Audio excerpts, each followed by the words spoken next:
सो hello everyone, good morning.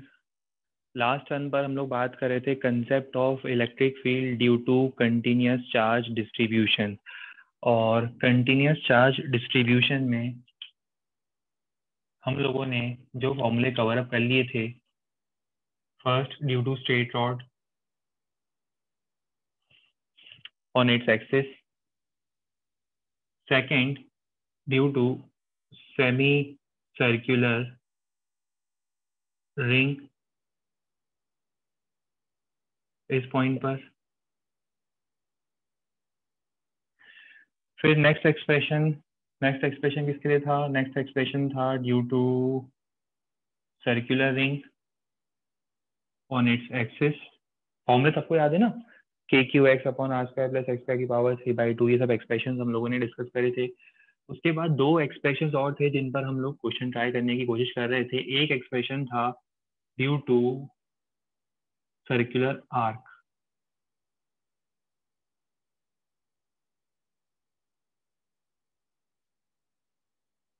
अच्छा circular arc में मैं एक चीज बता दूं कि हम लोग फॉर्मूले दो टाइप से लिखते हैं। तो कई बार आप किसी रेफरेंस में, बुक में देखोगे और आपको कोई कंफ्यूजन हो जाए, तो उस कंफ्यूजन को अवॉइड करने के लिए मैं अभी से आपको बता दूं कि फॉर्मूले हम लोग दो टाइप से लिखेंगे। देखो, एक होता है in terms of q and r. In terms of q and r से हमारा मतलब है कि अगर आपको पूरा चार्ज दे दिया जाए और रेडियस दे दिया जाए, ठीक है। In terms of charge and r मतलब आपको दिया है कि इसमें पूरा चार्ज क्यू है, रेडियस आर है और एंगल है अल्फा। कुछ लोग इस फॉर्म में देते हैं। अगर इस फॉर्म में है तो यहाँ पर फील्ड क्या होगी? यहाँ पर फील्ड होगी KQ/r² साइन α/2 डिवाइडेड बाय α/2, जो अपन ने देखा था। ये फॉर्मूला हम कब यूज करते हैं? जब हमें इन जनरल अगर सपोज चार्ज दिया जाए कि टोटल इतना चार्ज है और टोटल चार्ज क्यू है, टोटल चार्ज क्यू के कारण फील्ड कितनी होगी। पर अगर मान लो कभी हमें चार्ज डेंसिटी दे दें, कुछ लोग क्या करते हैं, इसको इन टर्म्स ऑफ चार्ज डेंसिटी भी लिखते हैं। चार्ज डेंसिटी के टर्म्स में लिखने का मतलब होगा कि सपोज आपको ये दे दिया जाए कि इस पे चार्ज डेंसिटी है लैम्डा, रेडियस है आर, एंगल है अल्फा। तो सेम एक्सप्रेशन है, आप उसको कन्वर्ट करके देखोगे तो आपको दिख जाएगा 2k λ/r साइन α/2।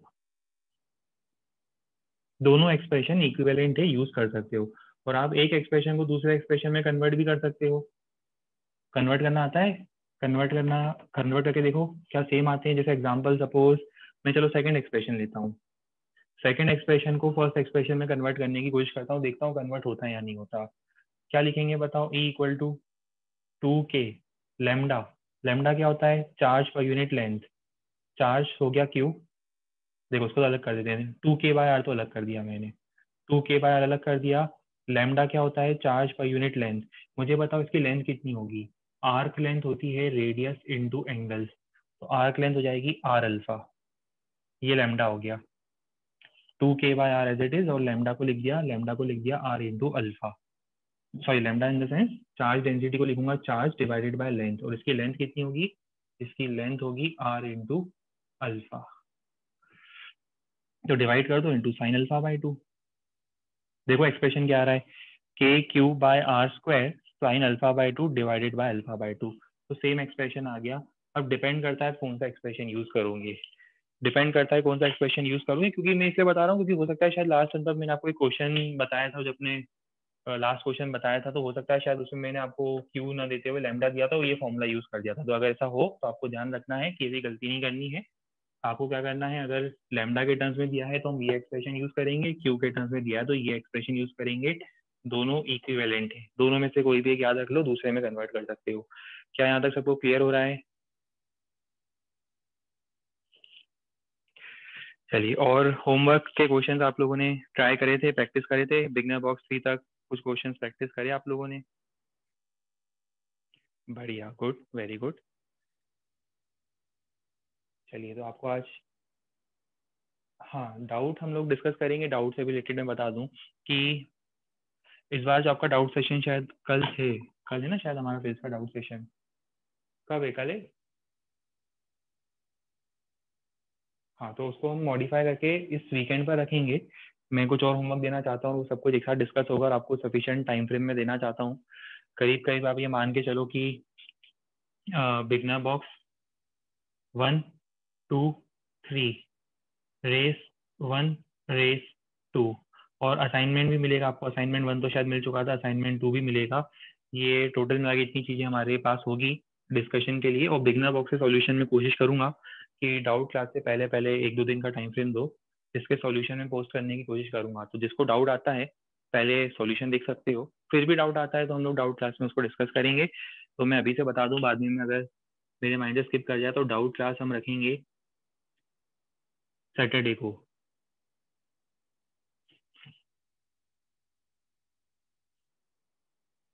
ठीक है, चलिए यहाँ तक देख चुके थे। अब कुछ क्वेश्चन ट्राई करते हैं इस पर। लास्ट टाइम पर एक क्वेश्चन डिस्कस किया था ना, उसी क्वेश्चन को एक्सटेंड करते हैं। अब आप लोग कुछ क्वेश्चन मुझे ट्राई करके बताओ।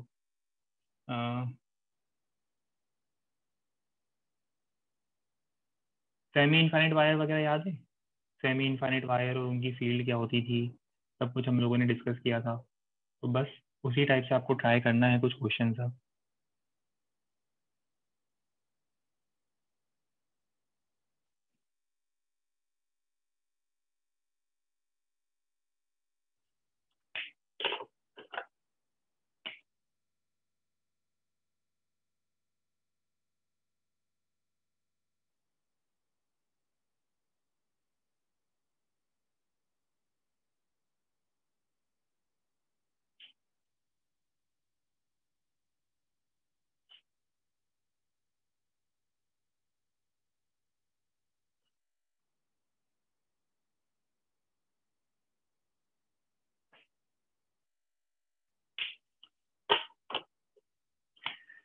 चलो, ये एक सेमी इनफाइनाइट वायर दिख रहा होगा, सेमी इनफाइनाइट वायर है। ये भी एक सेमी इनफाइनाइट वायर, यहाँ इनफाइनाइट लिख देता हूँ, यहाँ इनफाइनाइट लिख देता हूँ। सेमी इनफाइनाइट वायर है, चार्ज डेंसिटी सब पर लैम्डा है। ये सेमी सर्कुलर रिंग है, ये सेंटर है। सेमी सर्कुलर रिंग पे भी चार्ज डेंसिटी लैम्डा है, और इसका रेडियस दिया हुआ है आपको आर के इक्वल। आपको फाइंड करनी है फील्ड एट पॉइंट ओ। क्या फाइंड करना है? फील्ड एट पॉइंट ओ।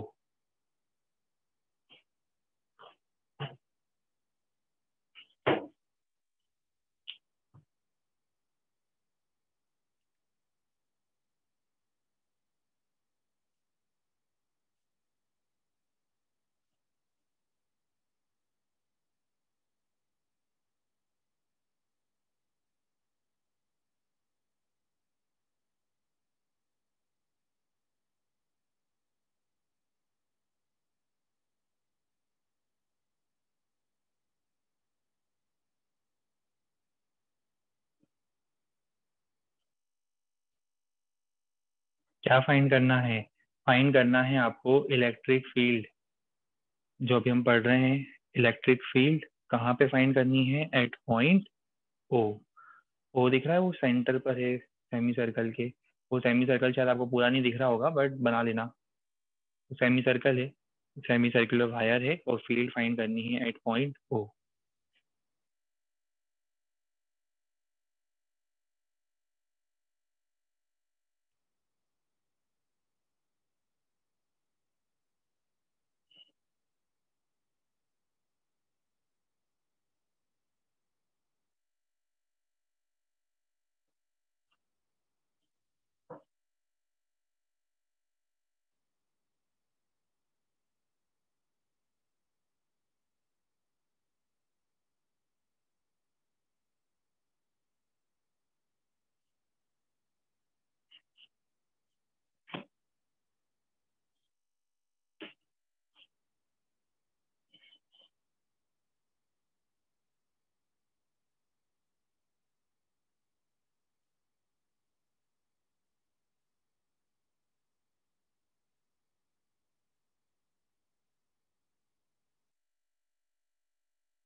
चलिए आंसर आ गया होगा, ट्राई करके देखते हैं अप्रोच क्या होना चाहिए।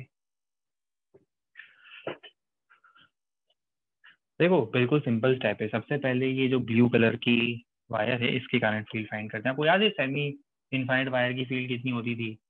देखो सबसे पहले इस वायर की फील्ड में बता दूं, एक फील्ड होगी नीचे, कितनी होगी याद है? के लैम्डा बाय आर, के लैम्डा बाय आर। एक फील्ड नीचे होगी और एक फील्ड इधर होगी। याद करो कल हमने सेमी इनफाइनाइट वायर का केस देखा था। सेमी इनफाइनाइट वायर के लिए जो एंड पॉइंट होता है, ये जो एंड पॉइंट होता है, इस एंड पॉइंट पर फील्ड होती है एक इधर और एक इधर। ठीक है। के लैम्डा बाय डायरेक्शन में दिक्कत आती है इसमें काफी लोगों को, काफी लोग डायरेक्शन गलत कर देते हैं। डायरेक्शन बहुत इजी है। तो ये सेमी इनफाइनाइट वायर है, एक फील्ड इससे दूर जाएगी, दूसरा वायर इस लाइन के नीचे ही है तो इसकी फील्ड इधर ही जाएगी, मतलब वाई कंपोनेंट के ऊपर ही होगा। तो ये इसकी कंपोनेंट हो गए।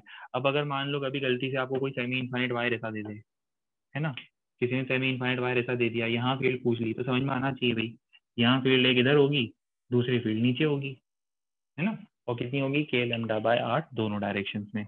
सिमिलरली ये जो सेमी इनफाइनाइट वायर है इसकी फील्ड देखो क्या होगी, इसकी फील्ड होगी, मैं कलर चेंज कर देता हूँ आपको कंफ्यूजन ना हो। सेकंड वाले की फील्ड जो है वो हम लिख रहे हैं ब्लू कलर में। सेकंड वाले की फील्ड होगी, एक होगी के लैम्डा बाय आर इधर, और एक इसी डायरेक्शन में होगी, तो उसको 2 कर देता हूँ।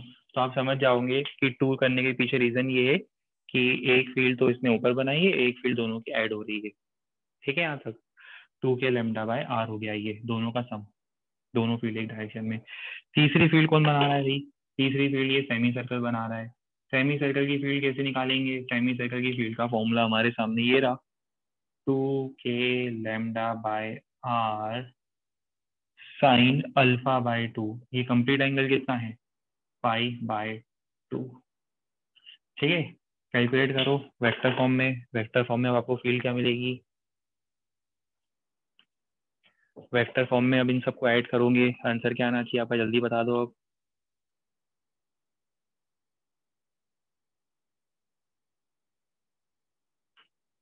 बिल्कुल सही, कैंसिल हो जाएगी सभी फील्ड। रिजल्टेंट हमें इस केस में फील्ड कैंसिलेशन के बाद 0 मिलेगा। डायरेक्शन वगैरह देख लेना, वैल्यूज वगैरह देख लेना, और उसके बाद हमें नेट रिजल्ट मिल जाएगा 0। चलिए अब इसके बाद वैसे आपको इस टाइप के क्वेश्चंस जो हैं हमारे मॉड्यूल के अंदर कहीं ना कहीं दिए होंगे, शायद एक्सरसाइज में मोस्ट प्रोबेबली। मैं देख रहा हूँ एक्सरसाइज में कहीं शायद आप लोग के एक्सरसाइज में दिए हुए हैं। आपके एक्सरसाइज में, सॉरी बिगनर बॉक्स 3 में क्वेश्चन नंबर 13 है शायद। क्वेश्चन नंबर 13 का ये अपन लोगों ने करा है बी पार्ट। क्वेश्चन नंबर 13 का बी पार्ट करा है ई नेट 0। चलिए इसका ए पार्ट भी है। वैसे इस टाइप के क्वेश्चन आपको 3-4 ही मिलेंगे और बहुत सिंपल क्वेश्चन हैं, कुछ इलस्ट्रेशन में भी दिए हुए हैं।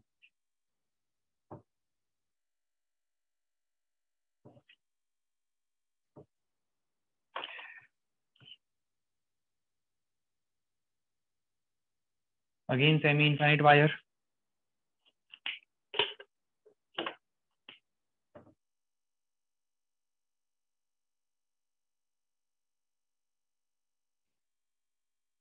क्वार्टर रिंग,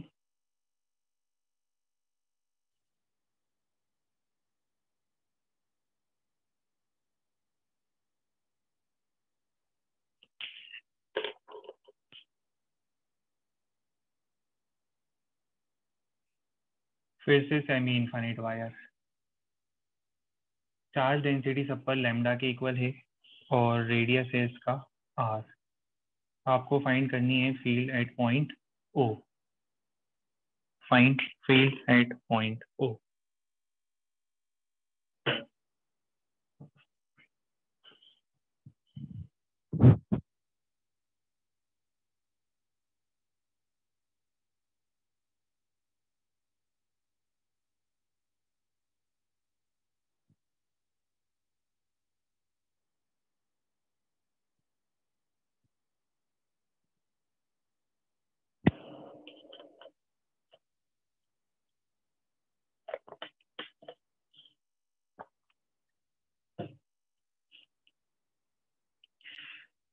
सबसे पहला स्टेप, दो सेमी इनफाइनाइट वायर्स की फील्ड आपको पता है, प्रॉपर डायरेक्शन के साथ मार्क करो। एक बार वो मार्क हो जाए, फिर जो क्वार्टर वायर है, क्वार्टर वायर की फील्ड लिखो। उसके दो कंपोनेंट्स होंगे, एक्स और वाई कंपोनेंट, वेक्टर एडिशन है, वेक्टर एडिशन आपको आता है।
देखो स्टेप नंबर 1, पहले तो सेमी इनफाइनाइट वायर्स की फील्ड, सबसे पहले वो हम लिखेंगे।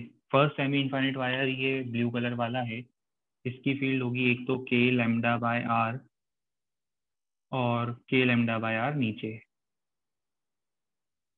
सेकंड, ये जो सेमी इनफाइनाइट वायर है, अब इस सेमी इनफाइनाइट वायर की फील्ड कहाँ होगी? इसकी फील्ड हम मार्क कर रहे हैं रेड कलर में, के लैम्डा बाय आर ऊपर और के lambda by r towards left. Interesting बात देखो क्या है, इंटरेस्टिंग बात ये है कि ये चारों फील्ड्स कैंसिल हो रही है। ये चारों फील्ड्स तो कैंसिल हो रही है, मतलब इन दोनों सेमी इनफाइनाइट वायर्स की फील्ड तो कैंसिल हो जाएगी।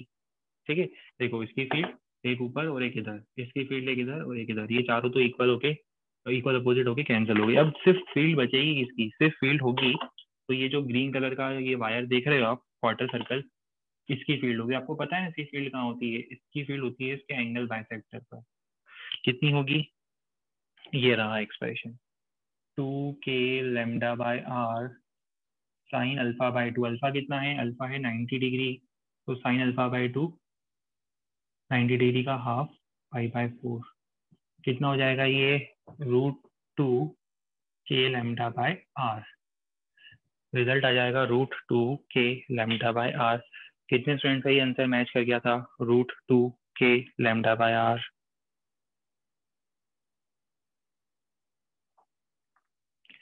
अच्छा, इसमें ऑब्वियस ये सब चीजें वर्थ एक्सप्लेनिंग तो नहीं है कि आपको पता है कि अब इसमें अगर वेक्टर फॉर्म में कोई आपसे आंसर पूछ ले, आपको पता है कि एंगल 45 डिग्री होगा, ये फील्ड 45 डिग्री बना रही है एक्स एक्सिस के साथ, तो वेक्टर फॉर्म में आप लिखोगे K lambda by R I cap plus K lambda by R J cap. कैसे फाइंड करा? इसी फील्ड को रिजोल्व करा है, कॉस 45 साइन 45, तो ये √2 हर जगह से कैंसिल हो जाएगा। ये आपका वेक्टर फॉर्म में रिजल्ट होता। ठीक है, चलिए इसको हटा रहे हैं हम।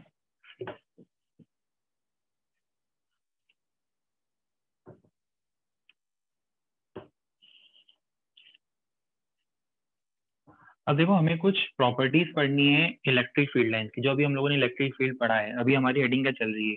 अभी आप इसको ऐसा समझोगे कूलम्स लॉ में, या इनफैक्ट आप ऐसा समझोगे इलेक्ट्रोस्टैटिक्स में, इलेक्ट्रोस्टैटिक्स में इलेक्ट्रोस्टैटिक, और रेड कलर विजिबल नहीं है हमें भी पता है, उसमें वाटर डाल के आज प्रोबेबली आज थोड़ा बहुत दिख जाएगा जितना दिख सकता है। चलिए, तो आपको कंडीशन पता है कि इंक हाँ अवेलेबल नहीं है अभी। उसके बाद लास्ट ऑप्शन हमारे पास वही है, स्क्रीन शेयरिंग वाला। ठीक है। हाल फिलहाल देखो, अभी हम लोग ऐसा समझते हैं कि इलेक्ट्रोस्टैटिक्स में हम लोगों ने दो इंडिपेंडेंट पोर्शन पढ़े हैं। दो इंडिपेंडेंट पोर्शन कैसे? फर्स्ट पोर्शन होता है जहां हम बात करते हैं कूलम्स लॉ की, Coulomb's law, properties of charges, वो एक इंडिपेंडेंट पोर्शन हो गया। सेकंड पोर्शन जो हम लोग पढ़ रहे थे वो था, सेकंड पोर्शन जो हम लोग पढ़ रहे थे वो था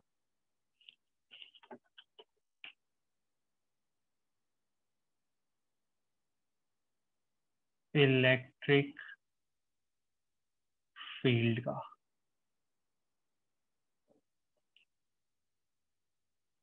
ये अभी जो हम पढ़ रहे थे, अब इलेक्ट्रिक फील्ड का कैलकुलेशन वगैरह तो समझ लिया हम लोगों ने कि इलेक्ट्रिक फील्ड क्या होती है, कैसे कैलकुलेट करते हैं, सब कुछ हो गया। बट अब इसकी कुछ बेसिक प्रॉपर्टीज हैं जो हमें पता होनी चाहिए। कुछ प्रॉपर्टीज अभी हम पढ़ेंगे, उसका रीजन आपको गॉस लॉ के बाद भी समझ में आएगा, Gauss law properties of conductor के बाद भी समझ में आएगा। बट अभी क्योंकि अब हम लोग इलेक्ट्रिक फील्ड पढ़ रहे थे, तो एक साथ सभी प्रॉपर्टीज जो है वो नोट करने से हमें एटलीस्ट ये होगा कि जब हम याद करेंगे उसे तो ज़्यादा हमारे लिए ईजी होगा। तो कुछ प्रॉपर्टीज का भी हम रीजन बताएंगे, कुछ प्रॉपर्टीज का रीजन आपको आगे पता चलेगा। बट हम सारी प्रॉपर्टीज अभी इलेक्ट्रिक फील्ड लाइन ही एक साथ नोट करेंगे। तो अब हमारी नेक्स्ट हेडिंग क्या होगी? नेक्स्ट हेडिंग होगी प्रॉपर्टीज ऑफ इलेक्ट्रिक फील्ड। आपको हेडिंग क्या डालनी है? आपको हेडिंग डालनी है properties of electric field. Electric field के कैलकुलेशन तो हमने देख लिए, अब हम उसकी कुछ प्रॉपर्टीज की बात करना चाहते हैं। Next heading properties of electric field.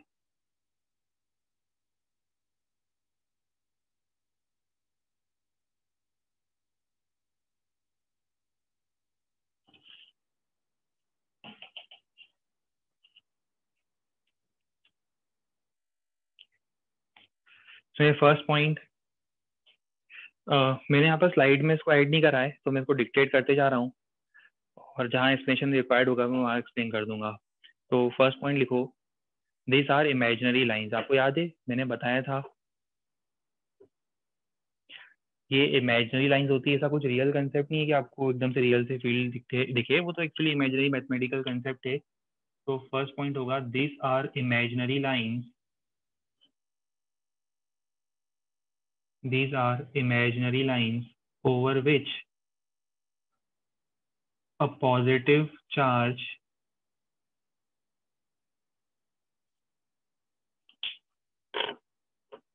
over which a positive charge tends to move, over which a positive charge will tend to move when placed stationary, over which a positive charge will tend to move when placed stationary.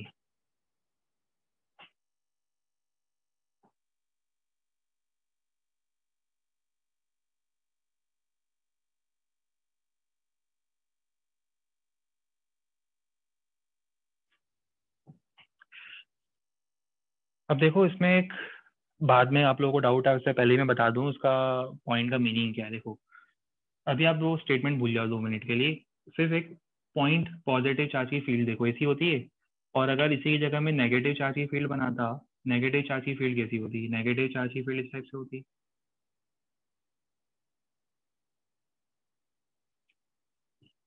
है ना, ये negative charge की field है। अब देखो suppose हमारे पास एक point charge है, पॉजिटिव पॉइंट चार्ज है।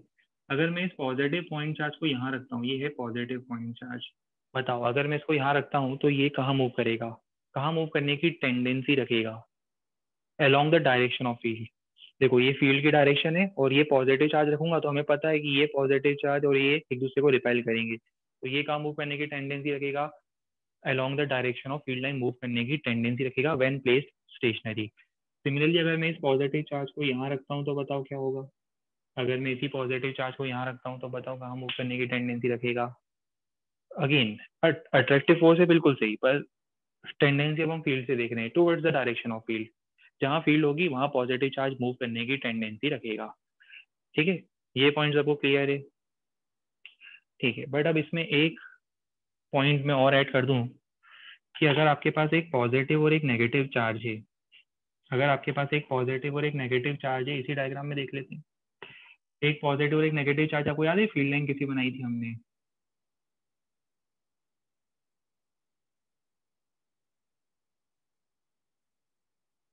वो एक पॉजिटिव और एक नेगेटिव चार्ज की फील्ड लाइंस, वो मैं प्रॉपर डायग्राम एक बना नहीं रहा हूँ, आपको याद है वो कर्व फील्ड लाइंस बनी थी, ठीक है, इस टाइप की कर्व फील्ड लाइंस बनती थी, पॉजिटिव से फील्ड लाइंस निकल रही थी, नेगेटिव पे टर्मिनेट हो रही थी, ये फील्ड लाइंस का कुछ टेंटेटिव ग्राफ था। अब देखो यहाँ पर अगर मैं पॉजिटिव चार्ज को रेस्ट पर रखूंगा ना, तो वो इस फील्ड लाइन को फॉलो नहीं करेगा, ध्यान रखना। काफी लोगों को लगता है कि अच्छा वो फील्ड लाइन को ही फॉलो कर रहा होगा, वो फील्ड लाइन को फॉलो नहीं करेगा। क्यों नहीं करेगा फील्ड लाइन को फॉलो? क्योंकि देखो स्टार्टिंग में तो उस पर फोर्स यहाँ लगेगा, बिल्कुल लगेगा, पर अब उसके पास इस डायरेक्शन में स्पीड आ गई है ना। अब फील्ड लाइन तो अपने डायरेक्शन में फोर्स लाएगी, पर उसके पास पहले से कुछ स्पीड भी प्रेजेंट है, तो वो जरूरी नहीं कि आप चार्ज को रेस्ट पर रखोगे तो बिल्कुल फील्ड के अलॉन्ग ही जाएगा। हाँ, चार्ज अगर किसी पॉइंट पर रखा है, जैसे मान लो यहाँ रखा है चार्ज, तो उस पर फोर्स तो फील्ड के डायरेक्शन में लगेगा अगर वो पॉजिटिव चार्ज है। अगर वो पॉजिटिव चार्ज है तो उस पर फोर्स लगेगा फील्ड के डायरेक्शन में, पर इसका ये मतलब नहीं है कि वो इसी फील्ड लाइन को फॉलो करेगा। आपको ये समझ में आ रहा होगा कि जरूरी बिल्कुल नहीं कि वो इस फील्ड लाइन को फॉलो करे। एक बार उसके पास मोमेंटम या स्पीड आ गया तो हो सकता है वो इस पाथ से थोड़ा सा डेविएट भी हो जाए, ठीक है। तो इसीलिए हमने लिखा है it is the line along which positive charge tends to move when placed stationary। इसमें आप ब्रैकेट में एक पॉइंट और ऐड कर सकते हो, चाहो तो ब्रैकेट में एक पॉइंट और ऐड करो। It is not necessary, it is not necessary that charge kept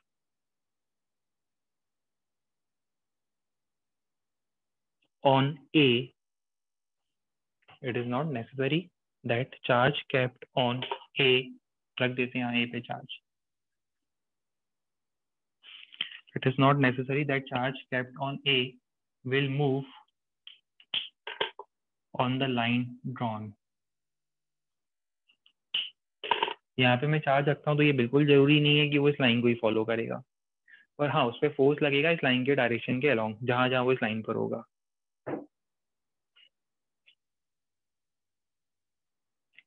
second point हम सबको पता था,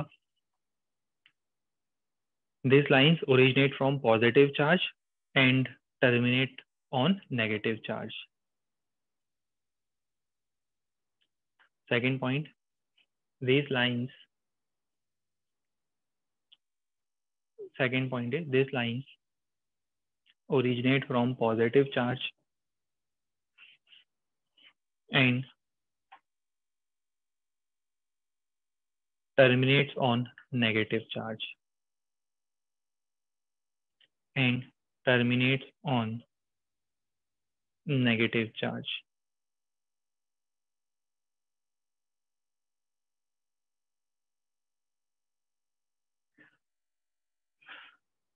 third point, tangent to these lines of forces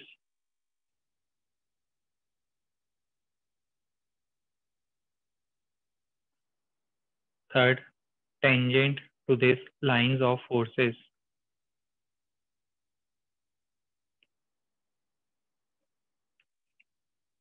at a point tangents to these lines of forces at a point represents, क्या represent करेगा ये? इस field line पर अगर मैं टेंजेंट ड्रॉ करता हूँ किसी पॉइंट पर तो क्या रिप्रेजेंट करेगा?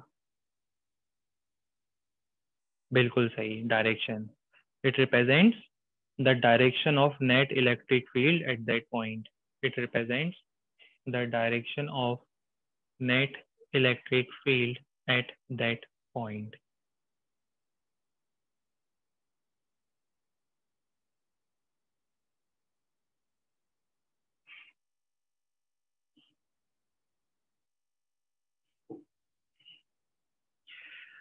देखो कहने का मतलब ये है कि किसी भी पॉइंट पर, जैसे सपोज इस पॉइंट पर ये जो फील्ड लाइन जा रही है, इस फील्ड लाइन में अगर मैं टेंजेंट बनाऊंगा तो टेंजेंट क्या रिप्रेजेंट करेगा उस पॉइंट पर? उस पॉइंट पर फील्ड लाइन की एक्चुअल डायरेक्शन रिप्रेजेंट करेगा। कोई भी आपको फील्ड लाइन का डायग्राम दे दें, हम ग्राफ दे दें, सपोज हमने आपको रैंडमली एक फील्ड लाइन का इस टाइप का डायग्राम दे दिया, ये फील्ड लाइन का डायग्राम है। अब आपसे किसी ने पूछा कि बताओ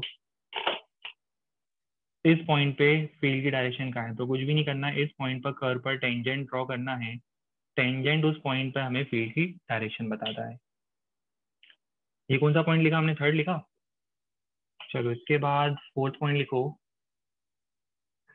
फोर्थ पॉइंट देखो हमें ये बोलता है कि यार क्वेश्चन अभी ये है कि हम कितनी फील्ड लाइन ड्रॉ करेंगे। क्वेश्चन ये अराइज होता है कि भाई देखो हम कितनी फील्ड लाइन ड्रॉ करेंगे किसी चार्ज से। जैसे मान लो आपके पास दो चार्जेस हैं।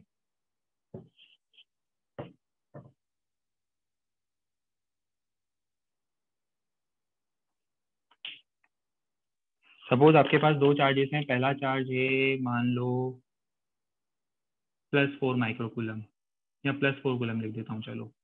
पहला चार्ज है +4 कूलम। अब आपने इस 4 कूलम के चार्ज से कुछ फील्ड लाइंस ड्रॉ करी। तो अब मेरे माइंड में क्वेश्चन ये आता है कि सर अगर ये 4 कूलम से मैं कुछ फील्ड लाइंस ड्रॉ कर रहा हूँ तो क्या 3 कूलम से भी उतनी ही फील्ड लाइंस ड्रॉ करूंगा, कि कम करूंगा कि ज्यादा करूंगा, बताओ। 4 कूलम से अगर मैं कुछ फील्ड लाइंस ड्रॉ कर रहा हूँ तो क्या 3 कूलम से भी मुझे सेम फील्ड लाइंस ड्रॉ करनी चाहिए, कम करनी चाहिए। लॉजिकली समझ में आता है। फील्ड थोड़ी वीक है, कम फील्ड लाइंस ड्रॉ करेंगे। तो अब कितनी फील्ड लाइंस ड्रॉ की ये कैसे डिसाइड होता है, it is decided on the basis of magnitude of charge. जैसे फॉर एग्जांपल अगर मान लो, एग्जांपल के लिए मान लो अगर मैं कभी 4 कूलम से 100 फील्ड लाइंस ड्रॉ करता हूँ, अगर 4 कूलम से मैं 100 फील्ड लाइंस ड्रॉ करता हूँ, तो अगर चार्ज नेगेटिव हुआ, पॉजिटिव नेगेटिव कुछ भी कर लो, मैग्नीट्यूड देखना है। सपोज -3 लेते हैं, तो -3 से एक बात तो क्लियर है कि पहली बात तो फील्ड लाइन अंदर आएगी, पहली बात तो ये क्लियर है कि फील्ड लाइन अंदर आएगी। दूसरी बात, फील्ड लाइन देखो कम बनाई है मैंने। अगर 4 कूलम से 100 बनाई है तो 3 कूलम से कितनी बनाऊंगा, 75 बनाऊंगा। मतलब proportional to the magnitude of charge. Proportionality समझ में आती है। It will be drawn in proportion to the magnitude of charge. वैसे एग्जैक्ट नंबर भी होता है कि हम थियोरेटिकली मैथमेटिकली कितनी फील्ड लाइंस ड्रॉ करते हैं, वो भी मैं आपको एक पॉइंट में बता दूंगा। ठीक है, अब वो एक डिटेल्ड कंसेप्ट होता है, बट हम उस पर एक ब्रीफ पॉइंट जरूर इसमें ऐड करेंगे। 1/ε0, बिल्कुल सही। 1/ε0 फील्ड लाइंस हम ड्रॉ करते हैं। वो भी हम बताएंगे, गॉस लॉ में भी डिस्कशन में आएगा। सब रीजंस होता है क्योंकि वो फ्लक्स रिप्रेजेंट करता है। तो बात की बात है। चलो अभी तो हाल फिलहाल आप ये पॉइंट लिखो। ये कौन सा पॉइंट था, पॉइंट नंबर 4 था। पॉइंट नंबर 4 में लिखो the number of field lines, the number of field lines leaving a positive charge or entering a negative charge. The number of field lines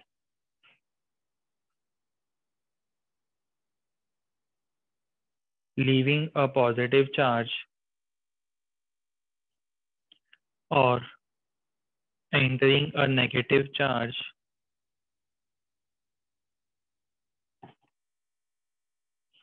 is proportional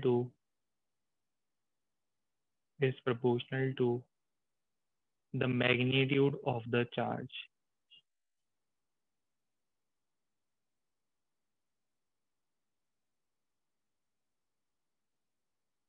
Proportional to the magnitude of the charge. For example, थोड़ा जल्दी जल्दी लिखना यार, अब repeat नहीं करूंगा मैं। For example, if 100 lines are drawn, जल्दी जल्दी लिखो। If 100 lines are drawn leaving a 4 coulomb charge, leaving a +4 coulomb charge, then कितनी लाइन्स होगी, 75 lines. then 75 lines would have to end on, then 75 lines would have to end on a -3 coulomb charge.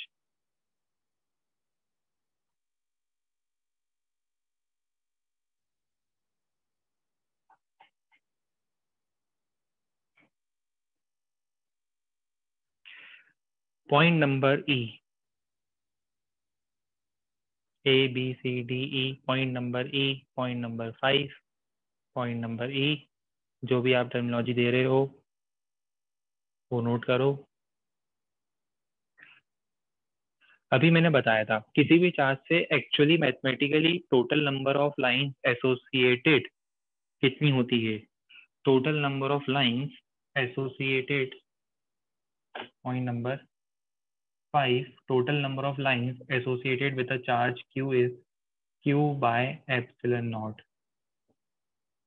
Basically ये flux होता है। अब आप सोचोगे sir ऐसा क्यों करते हैं, तो बेसिकली ये आगे जाकर इसको हम देखेंगे कि ये गॉस लॉ में फ्लक्स के इक्वल होता है। फ्लक्स क्या है, क्यों है, कैसा है, वो तो आगे की स्टोरी है। अभी आप ऐसे याद रखो, किसी भी चार्ज से मैथमेटिकली कितनी फील्ड लाइंस हम एसोसिएट करेंगे। जैसे 4 कूलम में तो 100 नहीं करेंगे, नंबर डिसाइडेड है पहले से कि कितनी फील्ड लाइंस मैथमेटिकली हमें रिप्रेजेंट करनी चाहिए। अब हम कितनी करते हैं वो अलग बात है। मैथमेटिकली तो डिसाइडेड है कि आपको कितनी रिप्रेजेंट करनी चाहिए। मैथमेटिकली आपको रिप्रेजेंट करनी चाहिए Q by epsilon nought. Q मतलब charge divide by epsilon nought, उतनी फील्ड लाइंस अब आपको रिप्रेजेंट करनी चाहिए। अब आप सोचो 4 कूलम का चार्ज है, मैं एप्सिलॉन नॉट की वैल्यू रखता हूँ 8.85 10 की पावर -12। 10 की पावर 12 ऊपर जाएगा तो क्या मैं इतनी फील्ड लाइन बनाऊंगा रियल लाइफ में? हमारा तो 10 की पावर 12 फील्ड लाइंस बनाने में पूरा सेशन एंड हो जाएगा, सिलेबस ही कंप्लीट नहीं होगा। बताओ, फिर आप लोग के एग्जाम आ जाएंगे। ठीक है, अगर तो कोरोना वोरोना भी चला जाएगा।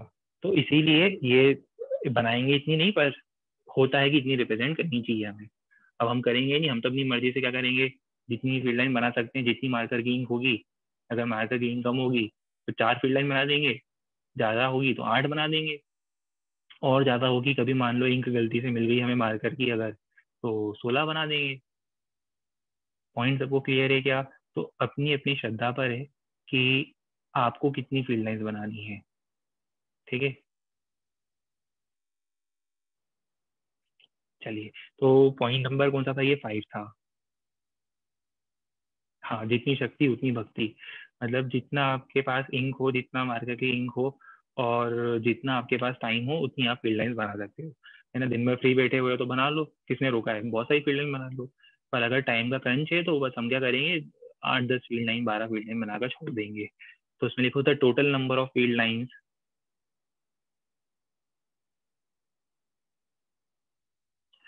the total number of field lines associated with a charge is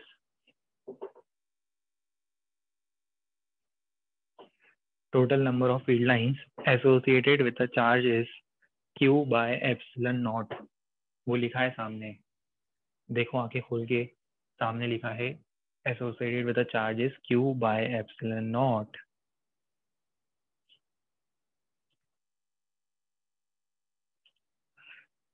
point number कौन सा होगा, 5 हो गया, 6 लिखो अब।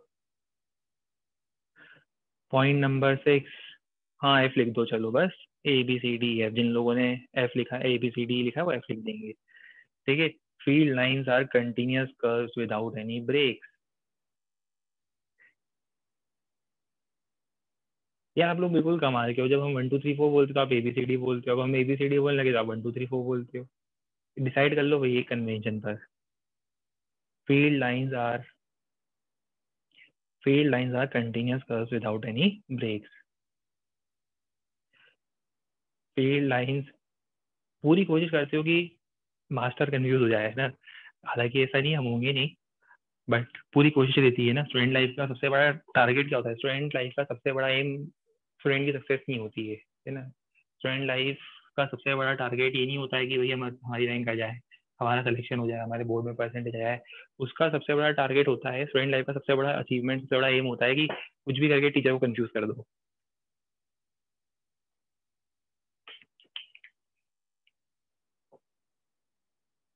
पॉइंट नंबर 6 क्या होती है भाई, फील्ड लाइंस कंटिन्यूअस कर्व होती है बिना किसी ब्रेक के। है ना, तो समझ में आ रहा है ब्रेक का मतलब क्या है। जैसे पॉजिटिव चार्ज से नेगेटिव चार्ज बताया ना, पॉजिटिव चार्ज से नेगेटिव चार्ज अगर फील्ड जा रही है तो भैया ये कंटिन्यूअस लाइंस है बिना किसी ब्रेक के, कोई ऐड नहीं आएगा इसके बीच में। ठीक है, ये वो फ्री वाला यूट्यूब नहीं है जिसमें बीच बीच में हर 2-5 मिनट में वो बीच बीच में ऐड आते रहते हैं जोमेटो और इन सब के।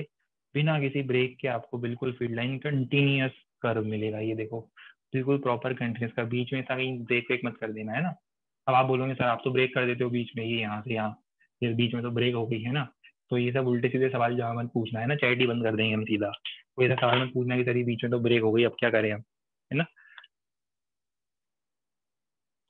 नेक्स्ट पॉइंट, अब काउंटिंग भूल गए हैं, काउंटिंग भूल जाओ, नेक्स्ट पॉइंट लिखो। Electrostatic field lines do not form any closed loops. Electrostatic field lines do not form any closed loops. and this follows from the conservative nature, and this follows from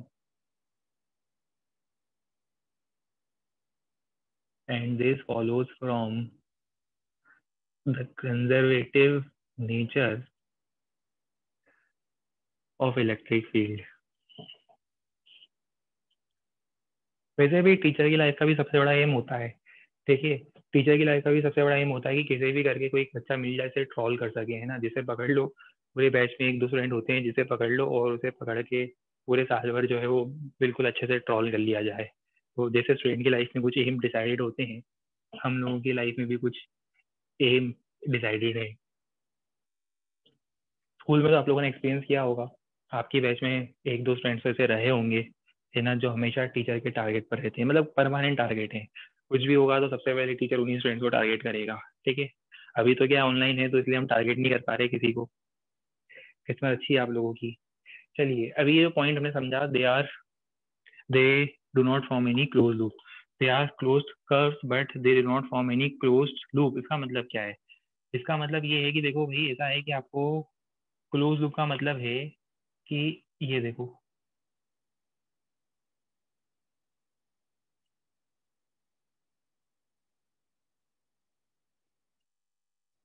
ये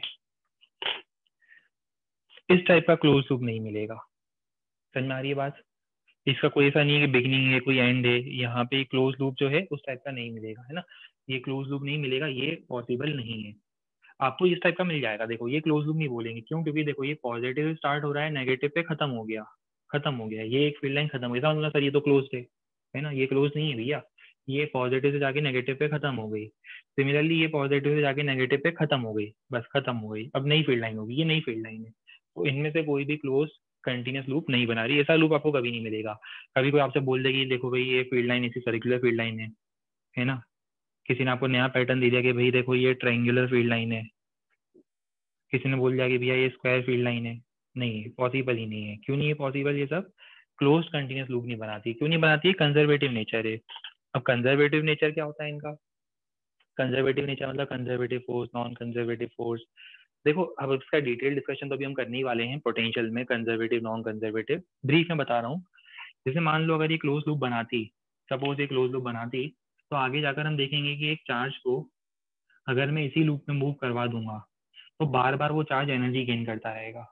अगर मैं इस charge को इसी loop में move करवा दूंगा तो बार बार वो चार्ज कंटिन्यूसली एनर्जी गेन करता रहेगा, जो कि कंजर्वेटिव फील्ड में होता नहीं है। कंजर्वेटिव फील्ड में आपको पता है ना, net work done by conservative force in a round trip is zero. 11th class याद करो, 10th क्लास के बाद आप लोग 11th में आए थे लास्ट ईयर, अभी 12th में आए हो। 11th क्लास में जब आप लोग आए थे आप लोगों ने पढ़ा होगा conservative forces on conservative forces, WP है बिल्कुल सही। चलो कुछ तो याद है, ठीक है। तो WP में आप लोगों ने पढ़ा था कि कंजर्वेटिव फोर्सेस में क्लोज लूप में वर्क डन जीरो होता है। अब मान लो भाई क्लोज कंटिन्यूस लूप बन गया, तो हर बार अगर मैं इसको इस चार्ज को इस लूप में मूव कराऊंगा तो हर बार मुझे नेट पॉजिटिव वर्क डन मिलता रहेगा, हर बार मुझे वर्क डन मिलता रहेगा, तो नेट वर्क डन जीरो होगा ही नहीं। यहाँ पे देखो नेट वर्क डन जीरो होगा, यहाँ से यहाँ ले जाऊंगा तो जो वर्क डन होगा और यहाँ से यहाँ ले जाऊंगा जो वर्क डन होगा वो एक दूसरे के अपोजिट दिख रहे हैं, मुझे यहाँ दिख रहे हैं कि दोनों वर्क डन एक दूसरे के अपोजिट होंगे। यहाँ तो क्या एक ही डायरेक्शन चल रही है हर बार। और ये फील्ड जो होती है, इलेक्ट्रिक फील्ड जो होती है, आगे हम पढ़ेंगे कि it is conservative in nature, तो क्लोज लूप में वर्क डन जीरो होना चाहिए, और यहाँ क्लोज लूप ऐसा बन गया तो उसमें तो वर्क डन जीरो होगा ही नहीं। पॉइंट क्लियर है? पॉइंट है? पॉइंट क्या है बताओ? दे do not form any closed loop, close loop नहीं बनाएंगे। हाँ आगे देखना क्या होगा, आगे एक इंटरेस्टिंग बात बता दूं, आगे हम मैग्नेटिज्म पढ़ेंगे 3-4 महीने बाद, जब भी मैग्नेटिज्म पर पहुंचते हैं तो वहां पर हम लोग इंड्यूस्ड इलेक्ट्रिक फील्ड लाइन की बात करेंगे, जो मैग्नेटिक फील्ड बनाती है। कैसे बनाती है, क्या बनाती है, वो डिटेल थ्योरी आगे देखेंगे। वो जो इंड्यूस्ड फील्ड लाइन होती है ना, they are non conservative and वो क्लोज लूप बना सकती है, उनको परमिशन है क्लोज लूप बनाने की, उनको परमिशन है कि वो क्लोज लूप बना सकते हैं। तो एक काम करते हैं, मैं इसमें आपको पॉइंट लिखवा देता हूँ, रेलेवेंस आपको समझ में आएगा 4 महीने बाद। तो आप पॉइंट लिख लो, the electric field induced due to changing magnetic field electric field induced due to changing magnetic field induced due to changing magnetic field forms closed loops. Due to changing magnetic field forms closed loops. And this induced electric fields, थोड़ा जल्दी जल्दी लिखना. And this induced electric fields are non-conservative in nature. And this induced electric fields are non-conservative in nature.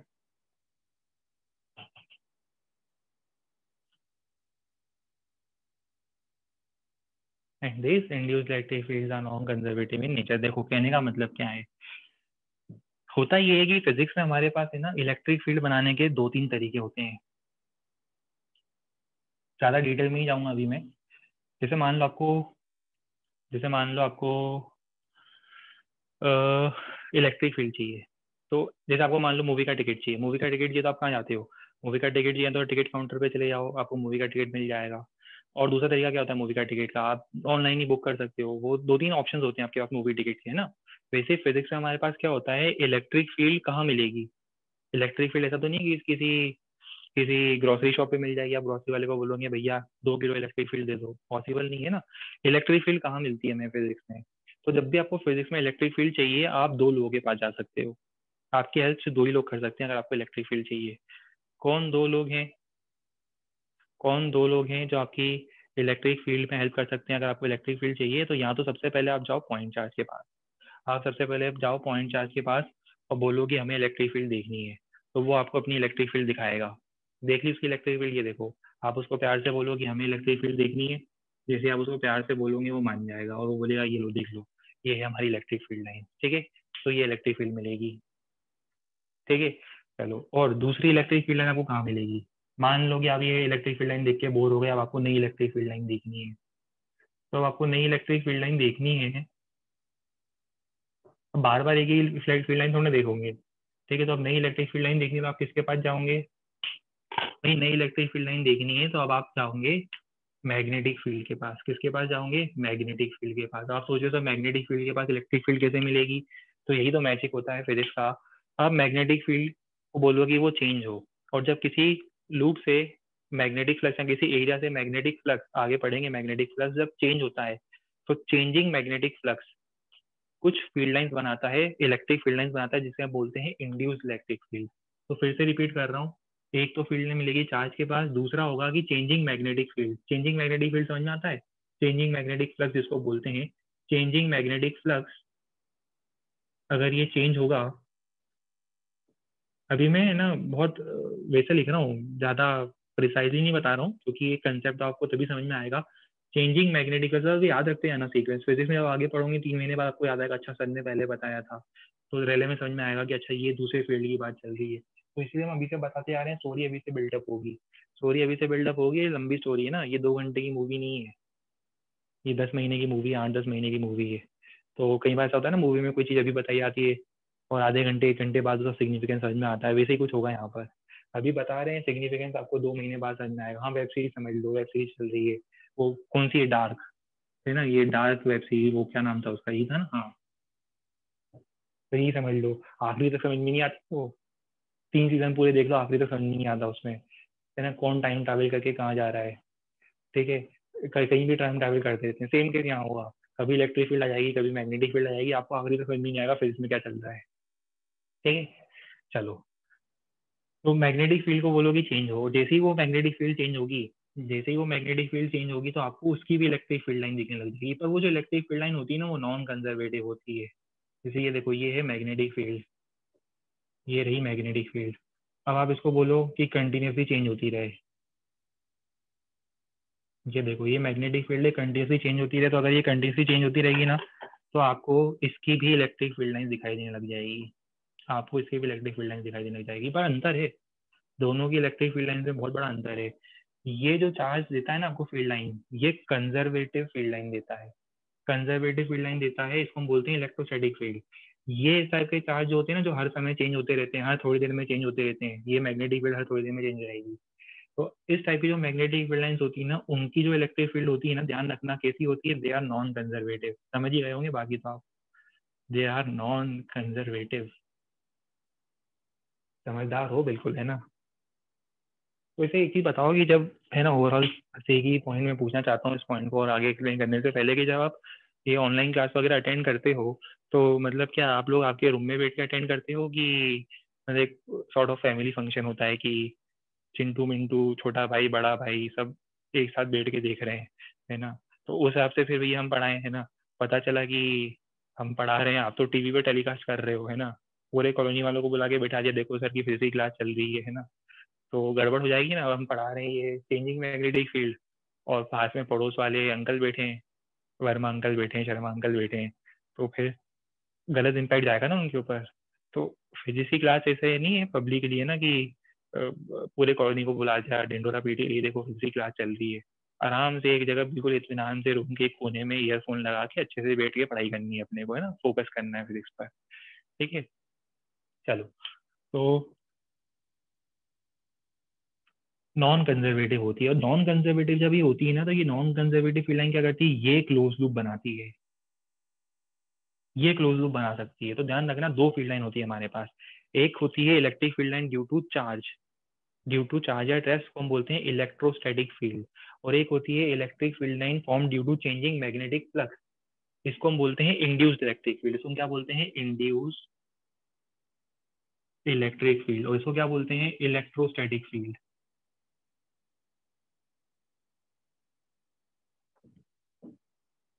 Electric field भी बोल दो चलेगा, normal electric field. ये क्या करती है, ये कभी भी क्लोज लूप नहीं बनाती है, ये क्लोज लूप बनाती है, ये कंजर्वेटिव होती है, नॉन कंजर्वेटिव होती है। स्टोरी जाएगी आगे 3 महीने बाद। ठीक है, चलिए अब आगे की स्टोरी, स्टोरी को आगे बढ़ाया जाए। पॉइंट हमें याद नहीं है कौन सा है। Two field lines can never cross each other. Life में ध्यान रखना, कभी भी दो फील्ड लाइंस को सेम टाइम पे क्रॉस मत करवाना। ठीक है, बहुत इंपॉर्टेंट लाइफ का कंसेप्ट बता रहा हूँ, कभी भी दो फील्ड लाइंस को सेम टाइम पे क्रॉस मत कराना, गड़बड़ हो जाएगी। तो लिखो, two field lines can never cross each other.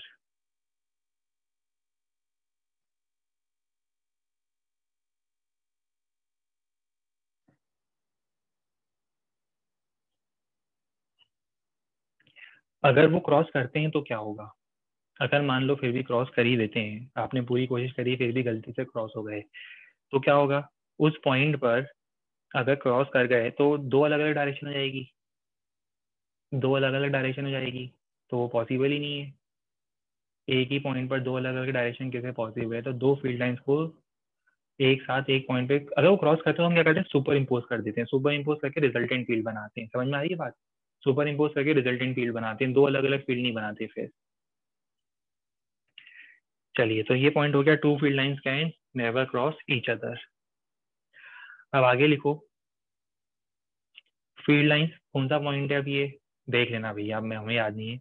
Point लिखो नेक्स्ट, 10th पॉइंट है, चलो 10th पॉइंट लिखो। Field lines crowd where the field is strong. 9th 10th जो भी पॉइंट है वो लिख लो आप तो। Field lines crowd where the field is strong and are spaced apart and are spaced apart where it is weak. Field lines crowd where the field is strong and are spaced apart where it is weak.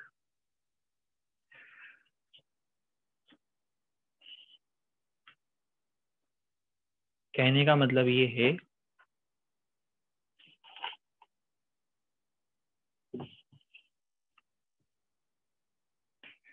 Suppose आपने कुछ ऐसी field lines बनाई,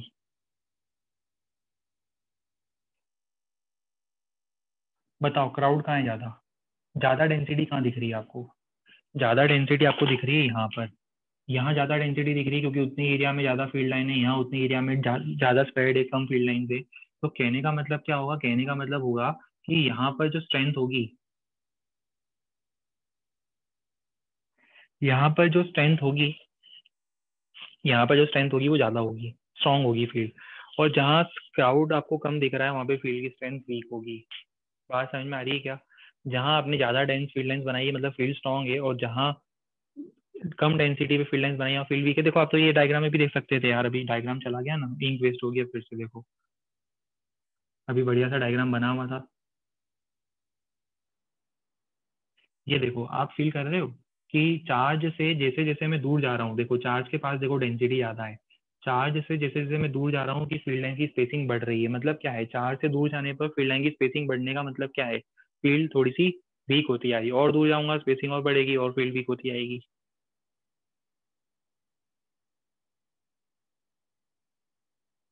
clear है ये? चलो ठीक है। कुछ लोग ये बड़े बड़े मैसेज करते रहते हैं, है ना, वो सुबह से उठ के बड़े बड़े मैसेज, अब हमको क्या देर में पढ़ते हैं उतने देर में 5 नए मैसेज आते हैं, पढ़ने ही नहीं मिल पाता। ये बड़े बड़े मैसेज मतलब आधा स्क्रीन भर जाता है हमारे इसमें, हमें तो कोई दिखता ही नहीं क्या लिख रहे हैं भाई। ठीक है, पूरी स्टोरी लिख देते हैं। चलो ठीक है, तो ये समझ में आ गया। चलो अब मुझे बताओ कि यूनिफॉर्म फील्ड कैसी दिखेगी, यूनिफॉर्म फील्ड कैसी दिखेगी आपको बताओ जरा।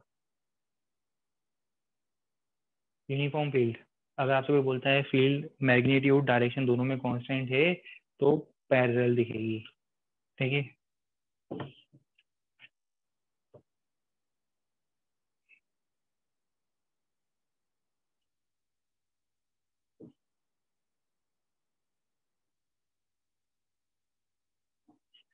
बाकी पैरेलल लाइंस आप अपनी तरफ से बना लेना, और स्पेसिंग यूनिफॉर्म देना सब में, स्पेसिंग सब में यूनिफॉर्म देना, ये तो यूनिफॉर्म जा रही है तीनों में, सब में स्पेसिंग इक्वल देना।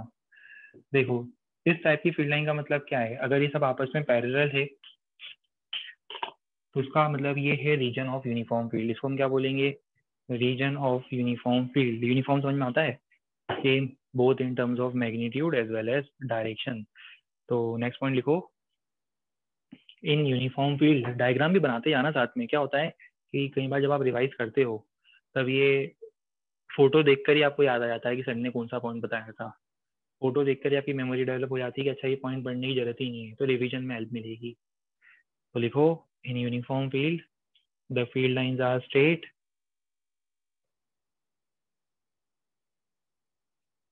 in uniform field the field lines are straight, parallel and uniformly spaced. In uniform field the field lines are straight, parallel and uniformly spaced.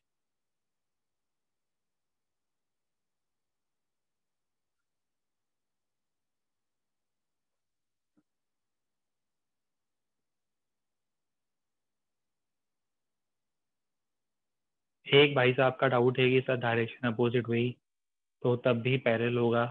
नहीं बड़े भैया, अगर डायरेक्शन अपोजिट हुई तो उन फील्ड लाइंस को हम एंटी पैरेलल बोलेंगे। पैरेलल का मतलब होता है, ये वेक्टर्स हैं, 11th में आपने वेक्टर्स पढ़ा होगा। वेक्टर्स में हमने पढ़ा था कि डायरेक्शन और मैग्नीट्यूड जब सेम डायरेक्शन होती है तो वेक्टर्स पैरेलल होते हैं, और जब अपोजिट डायरेक्शन होती है तो वेक्टर्स एंटी पैरेलल होते हैं। ठीक है, चलिए।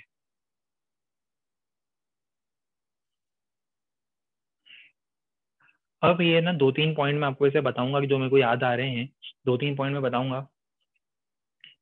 अब ये देखो, सर पर ऐसा केस है कि field lines are equally spaced.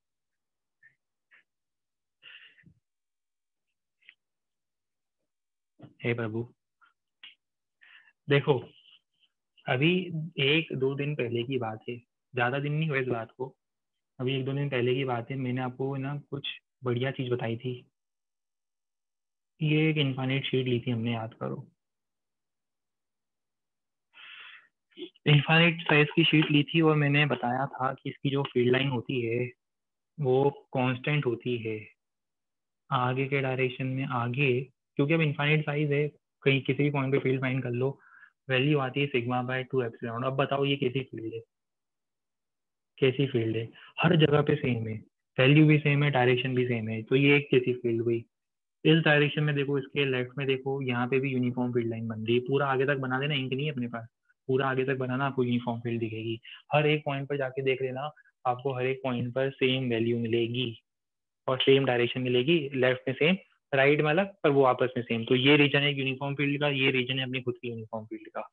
ठीक है, पॉइंट चार्ज से आप ऐसा एक्सपेक्ट नहीं कर सकते कि वो यूनिफॉर्म फील्ड बनाए, पर ये अगर एक लार्ज साइज की अपन प्लेट बोलते हैं, तो लार्ज साइज की इन्फाइनिटली लार्ज प्लेट की फील्ड ऑलमोस्ट आपको यूनिफॉर्म मिलेगी।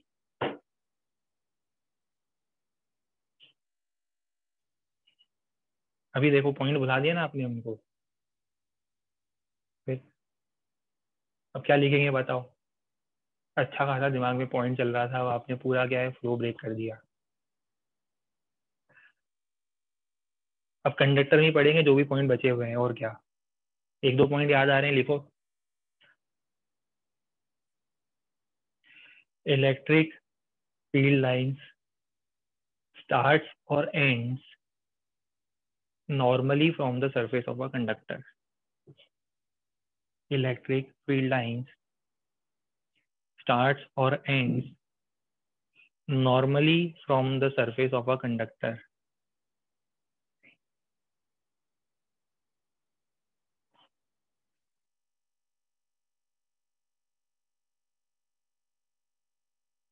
ठीक है, अब ये क्यों मत पूछना, बस ये इसका जवाब आपको मिलेगा आज से एक हफ्ते बाद, जब हम गॉस लॉ के बाद कंडक्टर की प्रॉपर्टीज पढ़ेंगे। हाँ, नॉर्मली मतलब परपेंडिकुलर। देखो, ये हम गॉस लॉ में पढ़ेंगे, पर अभी से बता रहा हूँ गॉस लॉ में स्टोरी रिपीट होगी, तब आपको समझ में आएगा अच्छे से। अभी इलेक्ट्रिक फील्ड लाइन पढ़ी ना आज अपन ने, तो उसकी सारी प्रॉपर्टीज एक साथ, जब आपको 2-3 महीने बाद पूरा इलेक्ट्रोस्टैटिक समझ में आ जाएगा, तो आपके पास सारे पॉइंट्स एक साथ लिखे मिलेंगे आपको, तब आपको अच्छा लगेगा कि अच्छा सारे पॉइंट्स एक साथ एक ही जगह पर थे। ठीक है, इसलिए अभी हम लिख रहे हैं। देखो, कोई भी कंडक्टर हो, कंडक्टर को अगर आप चार्ज देते हो, जैसे मान लो कंडक्टिंग स्फीयर है, ये कंडक्टिंग स्फीयर है, आपने इस कंडक्टिंग स्फीयर को चार्ज दिया, तो जब इसको चार्ज दोगे तो ये अपनी फील्ड लाइन बनाएगा। मान लो इस पर पॉजिटिव चार्ज है, तो ये अपनी फील्ड लाइन बनाएगा। तो इसकी जो फील्ड लाइन होगी वो कहाँ जाएगी, वो इसके सरफेस से नॉर्मली जाएगी। नॉर्मली जाने का मतलब ऐसे, नॉर्मल का मतलब परपेंडिकुलर, ये सरफेस के परपेंडिकुलर होगी। ठीक है, अब आप सोचोगे सर ये तो स्पीयर है, वैसे भी समझ में आता है, पर ऐसा नहीं है। स्पीयर के अलावा भी अगर कंडक्टर किसी और शेप में होता, कंडक्टर मान लो बहुत रैंडम कंडक्टर दे देता, ये कंडक्टर है, लिख देता हूँ।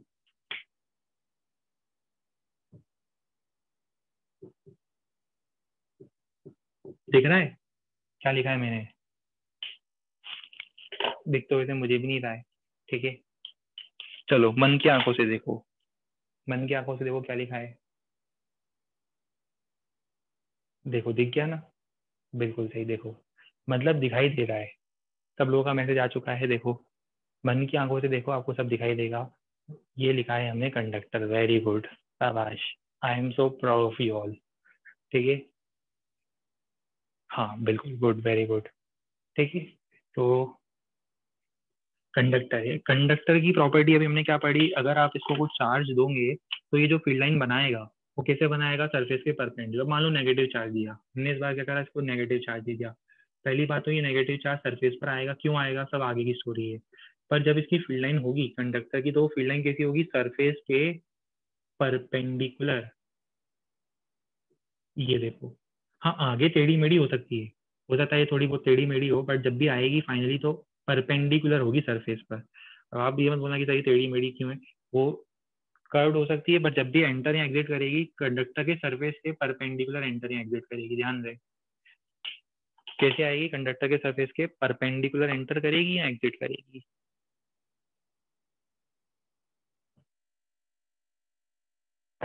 फोटो इलेक्ट्रिक इफेक्ट कहाँ आ गया भैया यहाँ पर, इसमें आपने कहा मॉडर्न फिजिक्स डाल दिया अभी से। अभी हम इलेक्ट्रोस्टैटिक्स पर हैं, फोटो इलेक्ट्रिक इफेक्ट नहीं आएगा यहाँ पर अभी, ये फोटो इलेक्ट्रिक इफेक्ट नहीं है। भूल जाओ, चलो भूल जाओ, कोई बात नहीं। आप तो लिखो, पॉइंट लिखो। एक पॉइंट और है, electric field lines always flow from higher potential to lower potential. Electric field lines always flows from higher potential to lower potential. अब आप बोलोगे सर पोटेंशियल क्या होता है? ये पोटेंशियल आप लोगों ने वैसे ग्रेविटेशन में पढ़ा होगा, अभी हम पढ़ेंगे आगे। फिर से मैं ये पॉइंट बताऊंगा आपको तब, बट अभी ये पॉइंट साथ में आ रहा है इलेक्ट्रिक फील्ड के, तो इसलिए बता दिया कि इलेक्ट्रिक फील्ड लाइन कहाँ से कहाँ जाएगी, हायर पोटेंशियल से लोअर पोटेंशियल जाएगी। जैसे कहने का मतलब ये है अभी याद करते चलो, आपको आगे लाइफ इजी लगेगी। देखो जैसे एग्जांपल मान लो 2 पॉइंट्स हैं,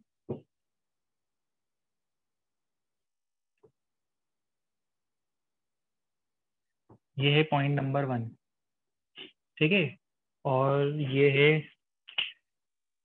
एक सुंदर सा हायर पोटेंशियल पॉइंट 2। इसका पोटेंशियल ही कम था, अभी क्या था, इसका पोटेंशियल कम था, और इसका पोटेंशियल तो भाई साहब 12 वोल्ट, ठीक है। चलो अब मुझे बताओ कि इलेक्ट्रिक फील्ड लाइंस कहाँ से कहाँ फ्लो करेगी, 2 पॉइंट्स हैं ए और बी। बताओ इलेक्ट्रिक फील्ड लाइंस कहाँ से कहाँ फ्लो करेगी, हायर से। 440 लिख दें, चलो ठीक है भैया, अब आप लोग बोल रहे हो 440 लिख देते हैं। हम भी सोच रहे थे लिखने का, फिर हमने बोला रहने देते हैं, है ना, 440 का पोटेंशियल बहुत ज़्यादा हो जाएगा, चलो ठीक है। ठीक है, तो बताओ फील्ड लाइन कहाँ से कहाँ फ्लो करेगी, कंसेप्ट पर ध्यान दो ना बेशर्मो। इलेक्ट्रिक फील्ड लाइन फ्लो करेगी from higher to lower potential,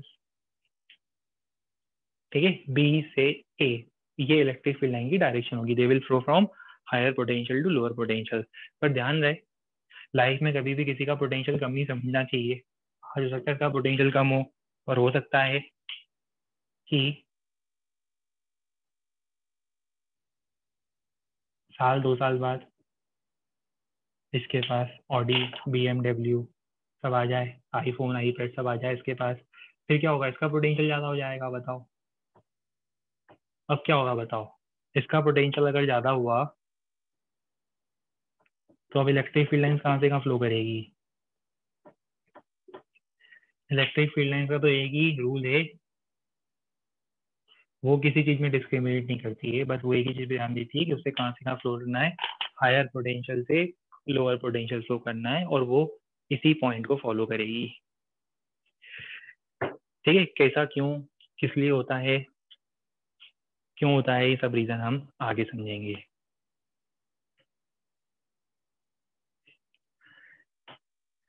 अब नेक्स्ट पॉइंट है, बेसिकली डेफिनेशन ही लिख लो यूनिफॉर्म इलेक्ट्रिक फील्ड और नॉन यूनिफॉर्म इलेक्ट्रिक फील्ड की। सबको पता ही है वैसे यूनिफॉर्म क्या होता है, नॉन यूनिफॉर्म क्या होता है, लिख लो यूनिफॉर्म इलेक्ट्रिक फील्ड, हेडिंग लिखो इसी के नीचे, uniform electric field. Uniform electric field में लिखो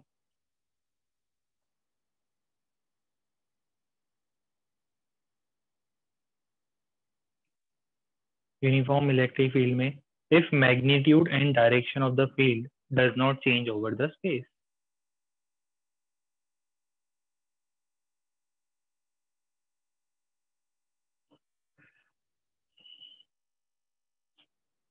if magnitude and direction of the field if magnitude and direction of the electric field does not change over the space, मतलब अगर किसी reason में फील्ड की वैल्यू भी चेंज नहीं हो रही है और उसकी डायरेक्शन भी चेंज नहीं हो रही है, तो हम बोलेंगे कि उस रीजन में क्या है, उस रीजन में यूनिफॉर्म इलेक्ट्रिक फील्ड है। ठीक है, सेकंड पॉइंट, सेकंड डेफिनेशन क्या होगी, नॉन यूनिफॉर्म इलेक्ट्रिक फील्ड।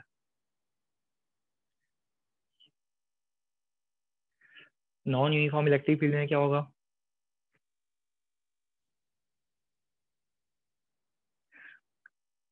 क्या लिखा था हमने पहले, if the magnitude and direction of the electric field does not change over the space, space मतलब 3 dimensional space, does not change over the space.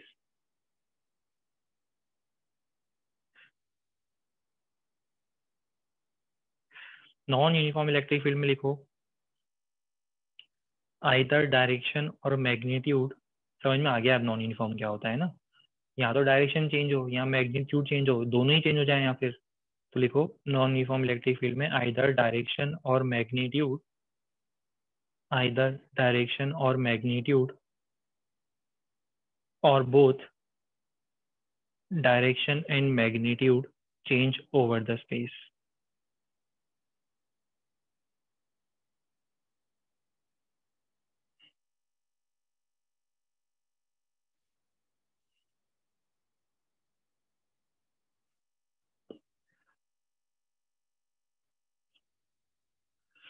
चलो, तो ये आज जो भी हमें कंसेप्ट देखना था वो आज हमने समझा, सीखा। अब नेक्स्ट टर्न पर हम क्या करने वाले हैं कल। मुझे रिमाइंड जरूर करा देना, हो सकता है मैं भूल जाऊं। ठीक है, रिमाइंड जरूर करा देना। क्लास की स्टार्टिंग हमें करनी है इलेक्ट्रिक फील्ड के कुछ ग्राफ से। ध्यान रहे, आप लोगों की रिस्पॉन्सिबिलिटी है, बैच आपका, रिस्पॉन्सिबिलिटी आपकी। ठीक है, आपकी रिस्पॉन्सिबिलिटी है कि ग्राफ बताने हैं मुझे कुछ। ठीक है, पहले कुछ ग्राफ बताने, आप बस लिख देना था ग्राफ बता दो। हम आपको ग्राफ बना के बता देंगे। और उसके बाद हम लोग स्टार्ट करेंगे, क्या स्टार्ट करेंगे, उसके बाद हम लोग स्टार्ट करेंगे, फील्ड कंप्लीट हो जाएगी, उसके बाद फील्ड पूरी कंप्लीट हो जाएगी। फील्ड कंप्लीट होने के बाद हम बात करेंगे पोटेंशियल की। ये पोटेंशियल एनर्जी, पोटेंशियल, ये जो लिखा है ना, ये सब वोल्ट क्या होता है, सब कुछ क्या होता है, इसका डिटेल डिस्कशन करेंगे। ठीक है, तो वो बिल्कुल नया कंसेप्ट हो जाएगा, इसलिए इसको आज यहाँ पे रोक रहे हैं। वो कंसेप्ट नहीं तो बीच में फंस जाएगा फिर, है ना। चलो, उसको आज यहाँ पे रोक रहे हैं, आगे नेक्स्ट दिन पर कंटिन्यू करेंगे। Goodbye and take care.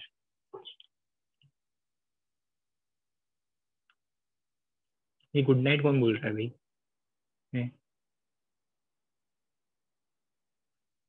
हाँ, goodbye and take care.